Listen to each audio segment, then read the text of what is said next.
జూబ్లీహిల్స్ నియోజకవర్గంలోని ఎర్రగడ్డ డివిజన్ సుల్తాన్ నగర్లో ఎంఐఎం అధ్యక్షుడు అసదుద్దీన్ ఓవైసీ పాదయాత్ర నిర్వహించారు. ప్రతి గల్లీ తిరిగి ప్రచారం కొనసాగించారు. ప్రచారంలో జూబ్లీహిల్స్ ఎంఐఎం అభ్యర్థిని ఫరాజ్ హుస్సేన్ను భారీ మెజారిటీతో గెలిపించాలని ప్రజలను కోరారు. ఏలూరు జిల్లా భారతీయ జనతా పార్టీ యువమోర్చా రాష్ట్ర అధ్యక్షులు మిట్టా వంశీ సూచన మేరకు జిల్లా అధ్యక్షులు అదపాక నాగసురేష్ మాట్లాడారు. రేషన్ షాపుల్లో బియ్యం పంపిణీ రాష్ట్ర గవర్నమెంట్ ఇస్తున్నట్లు ప్రచారం చేస్తున్నారు. రాష్ట్రంలో ఉచిత బియ్యం వాహనాలపై కనీసం ప్రధానమంత్రి నరేంద్ర మోదీ బొమ్మ లేదని ఆయన పేర్కొన్నారు.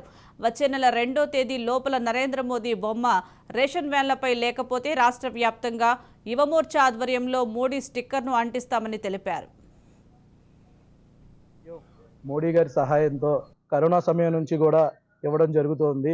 అది కేవలం మన ఆంధ్రప్రదేశ్ రాష్ట్రంలో 17 మెట్రిక్ టన్నుల బియ్యాన్ని 6 లక్షల పైచీలకు జనాభాకి ఉచితంగా నరేంద్ర మోడీ గారి సాయంతో ఇంకొక 5 సంవత్సరాలు కూడా ఉచితంగా పేద ప్రజలకు అందించాలని దేశవ్యాప్తంగా ఆయన కంకణం కట్టుకున్నారు.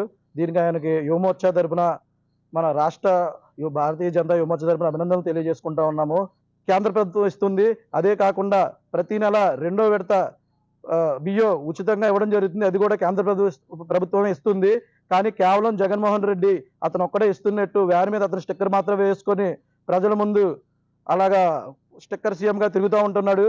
కానీ ఇప్పుడు మేము భారతీయ జనతా యువమోర్చా తరపున డిమాండ్ చేసేది ఏంటంటే దీంట్లో కేంద్ర ప్రభుత్వ వాటా కూడా ఉంది. కేంద్ర ప్రభుత్వం నరేంద్ర మోడీ గారి ద్వారా ఉచిత బియ్యం పేద ప్రజలందరికీ చేరుతుంది.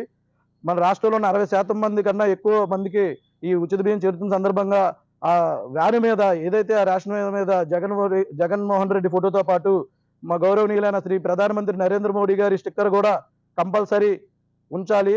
దీని గురించి మేము రాష్ట్ర వ్యాప్తంగా ఉన్న అధికారులకి కానీ మేము వినతి పత్రం ఇవ్వడం జరుగుతుంది. ఉచిత బియ్యం మోడీ గారి